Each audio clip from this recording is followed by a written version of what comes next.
Assalamualaikum warahmatullahi wabarakatuh. Alhamdulillahirabbil alamin.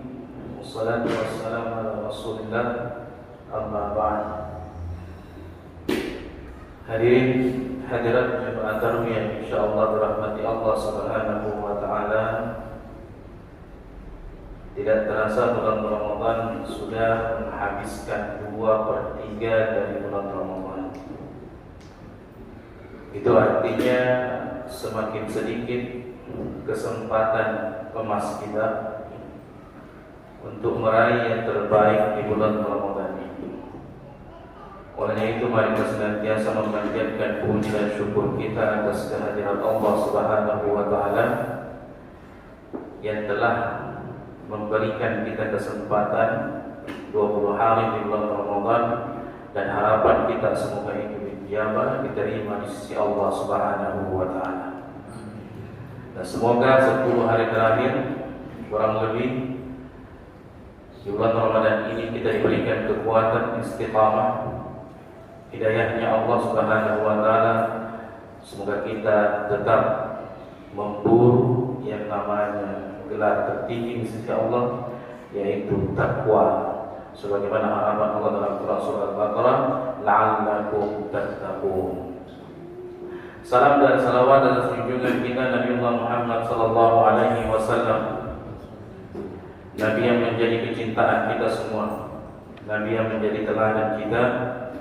Oleh itu dalam riwayat disebutkan sangat pikirlah kita apabila nama beliau disebutkan, lantas kita tidak berselawat kepada Nabiullah Muhammad sallallahu alaihi wasallam.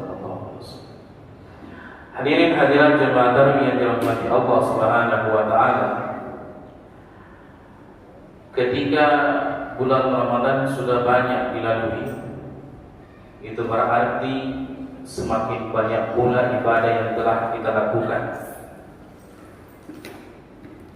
Apa yang perlu kita lakukan setelah itu? Ialah tentu mengintrospeksi diri kita, muhasabah diri kita di bulan Ramadan ini. Karena jangan sampai yang banyak itu termasuk dalam hadis. Dalam hadis disebutkan ada orang yang berpuasa, ada orang yang salat, yang didapatkan hanya rasa begadang saja, rasa kantuk, dan ada yang mendapatkan hanya rasa lapar dan dahaga. Untuk menghindari itu, kita perlu mendengarkan nasihat sahabat Nabi Sayyidina Umar bin Khattab. Beliau berkata kepada kita semua, hasibu anfusakum qabla an tuhasabu. Hisablah dirimu, hitung-hitunglah dirimu sebelum engkau nanti dihisab di akhirat kelak. Apa maknanya dihitung-hitung? Dihitung-hitung ialah kita hitung amal ibadah yang kita lakukan, bukan berapa banyak. Akan tetapi benarkah ibadah yang saya lakukan ini lillahi ta'ala? Benarkah ibadah ini berdampak baik untuk kehidupan saya dan orang di sekitar saya? Kalau itu adalah dosa, kita hitung dosa kita, dalam arti kita bertobat kepada Allah sekiranya kita menyadari bahwa kita telah melakukan dosa. Makanya sebelum dihisab nanti di akhirat kelak, dan makna semoga apa yang kita mintakan taubatnya kepada Allah itu diampuni oleh Allah dan diringankan kita nanti di yaumil hisab, di pada masyar nanti, dan kita kembali ke rumah kita, yaitu surga Allah Subhanahu wa taala. Hadirin hadirat jemaah tarwiyah yang dirahmati Allah. Paling tidak ada beberapa hal yang kita perlu muhasabah dalam ibadah, dalam kehidupan kita. Utamanya di bulan Ramadan, ada satu ibadah yang seolah-olah oleh sebagian orang itu menjadi tiba-tiba tidak penting ketika bulan Ramadan datang. Apa itu? Ialah ibadah sholat yang seharusnya tidak boleh sedikit pun kita tinggalkan. Kenapa berkata demikian?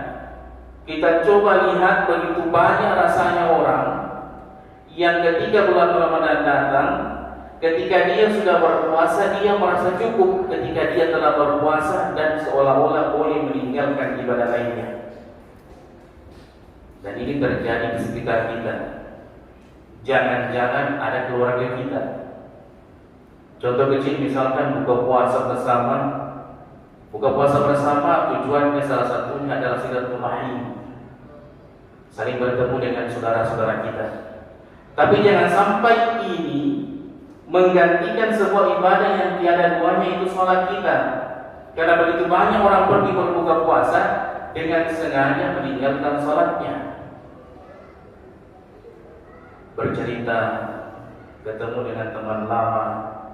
Pertanyaannya ialah, kenapa nanti bulan Ramadan datang ini dilakukan dan sering dilakukan? Padahal dalam hadis Nabi SAW yang ditekankan pada bulan Ramadan, pada dua hadis yang kembar, man shoma Ramadhana, man qama Ramadhana. Satu, diingatkan kita untuk berpuasa di siang hari, man qama Ramadhana, dan lain, salat lain kita tegakkan ketika datangnya malam. Untuk apa? Man shoma Ramadhana imanan wa ihtisaban, dengan penuh keimanan dan ikhlas kepada Allah, ghufira lahu ma taqaddama min dzambi. Jangan sampai ini yang kita tinggalkan. Oleh itu kita perlu muhasabah diri kita. Dan teorinya ialah muhasabah itu tidak sampai selesai di diri kita saja. Karena jangan sampai kita merasa cukup, saya sudah melakukan ibadah kepada Allah Subhanahu wa taala. Kita lupa dalam surah At-Tahrim Allah mengingatkan kita, qu anfusakum wa ahlikum nar. Ketika kita selesai menjaga diri kita dari api neraka, setelah itu jangan lupakan keluarga kita. Karena mohon maaf, begitu banyak rasanya orang tua yang berbangga dengan kemaksiatan yang dilakukan oleh anak-anaknya. Saya ulangi, mohon maaf, begitu banyak orang tua yang bangga ketika anaknya melakukan kemaksiatan walaupun tidak diakui. Apa contohnya? Tidak sedikit orang tua yang berbangga diri ketika anaknya punya pacar, misalkan. Maka dicerita ke tetangganya, itu anak saya pacarnya punya mobil, motornya NMAX, motornya yang mahal dan sebagainya macam. Dibangga-banggakan. Atau bahkan kita ketika jalan di tempat perbelanjaan, orang tuanya memakai pakaian yang menutup aurat, tapi anaknya dibelikan pakaian yang terbuka auratnya. Seolah-olah ini sebagai orang tua kita mengiyakan taubat itu nanti ketika umur anak saya sudah tua. Dan ini yang kita perlu muhasabah diri kita, karena dinyatakan oleh Allah dalam Quran surah Al-Maun, fawailul lil musallin. Maka celakalah orang-orang yang sholat. Diingatkan, ada orang yang sholat tapi celaka. Apakah kalau orang tidak sholat? Ini yang perlu kita ingatkan kepada anak-anak kita. Bahkan sahabat-sahabat Nabi dikisahkan dalam berbagai riwayat, jangankan tidak sholat, terlambat sholat pun itu adalah sebagai musibah. Masbuk di dalam sholat pun itu adalah sebuah musibah yang besar. Oleh itu suatu ketika sahabat Nabi SAW, salah seorang sahabat Nabi yang ketika itu sedang mengendarai unta menuju ke masjid, sholat bersama Nabi SAW. Setelah dia melakukan sholat, dia keluar, tiba-tiba unta yang dibawanya tadi itu tiba-tiba hilang. Maka karena begitu cintanya dengan unta, karena unta ini adalah barang mewah di zamannya Nabi SAW. Jadi dia meraung-raung, menangis karena kehilangan untanya. Kalau kita mungkin sekarang motor, tiba-tiba keluar sebentar hilang motor kita, mungkin tidak enak perasaan kita. Akhirnya sahabat dan Rasul keluar melihat sahabat tadi. Wahai sahabatku, kenapa engkau meraung-raung menangis? Dia mengatakan, untaku ya Rasulullah hilang. Maka Nabi mengatakan, bukan masbuk, bukan terlambat salat yang engkau tangisi. Bukan ya Rasulullah, tapi unta saya hilang. Lantas sahabat ini mengatakan, apakah terlambat salat itu lebih rugi dibandingkan kehilangan seekor unta itu ya Rasulullah. Maka disinilah keluar hadis Nabi, maka bumi ini dipenuhi dengan seluruh unta, maka lebih mulia kita sholat tepat waktu. Apakah lagi kalau kita tidak sholat, lebih rugi lagi diri kita. Karena kita perlu ingatkan kepada anak-anak kita, jangan sampai Anda, anakku sekalian, menganggap bahwa ketika kita melakukan sebuah kebaikan dan rajin kita lakukan lantas kita tinggalkan sholat, maka termasuk orang yang paling merugi diri kita. Karena sholat adalah tiang agama kita. Yang pertama dihisab di yaumil akhir nanti adalah sholat. Ketika itu sudah bermasalah, niscaya yang lain akan ikut bermasalah. Oleh itu hadirin hadirat jemaah yang dirahmati Allah Subhanahu wa taala, mari kita ingatkan diri kita jangan sampai salat ini tidak sesuai atau seringkali diserang oleh penyakit atau bahkan kita lupa untuk mengingatkan orang-orang di sekitar kita untuk senantiasa melaksanakan ibadah salat, utamanya di bulan Ramadan. Kemudian yang kedua, seringkali kita lakukan di bulan Ramadan sebuah kesalahan ialah terhadap puasa kita. Oleh itu kita perlu muhasabah diri kita. Muhasabah terhadap puasa yang kita lakukan. Kita tahu bahwa puasa yang membatalkan itu adalah makan dan minum serta mohon maaf berhubungan antara suami istri. Yang sering dipikirkan adalah batalnya. Tapi seharusnya yang perlu dipikirkan adalah diterima atau tidak puasa kita. Karena bukan persoalan diterima saja, tapi persoalan betulkah puasa kita ini mendapatkan pahala di sisi Allah Subhanahu wa taala. Karena begitu banyak yang sering kita dengarkan kalau puasa tidur itu adalah ibadah. Seringkali kita mungkin dengarkan hadis ini. Hadis ini oleh para ulama kita disebutkan sebagai hadis yang dhaif, hadis yang lemah, artinya tidak bisa diperpegangi. Sebetulnya hadis ini tujuannya baik untuk secara mengingatkan kepada kita lebih baik kalau tidur daripada tidak mampu menahan diri dari kemaksiatan, lebih baik untuk pergi tidur. Tapi yang ada sekarang seringkali itu dibalik ketika bulan puasa datang, dimanfaatkan betul itu tidur ketika siang hari dan malam hari digunakan betul-betul untuk melakukan aktivitas yang boleh jadi tidak ada berkaitan dengan urusan agama.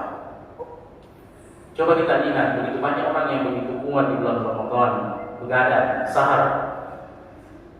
Dan ketika pagi hari datang, hingga sore harinya itu digunakan dengan tidur karena berdalih bahwa tidurnya orang yang berpuasa adalah ibadah.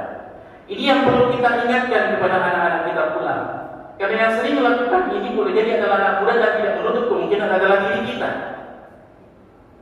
Karena pergaulan yang sekarang luar biasa, begitu banyaknya kemudaratan yang menghinggapi anak-anak muda kita.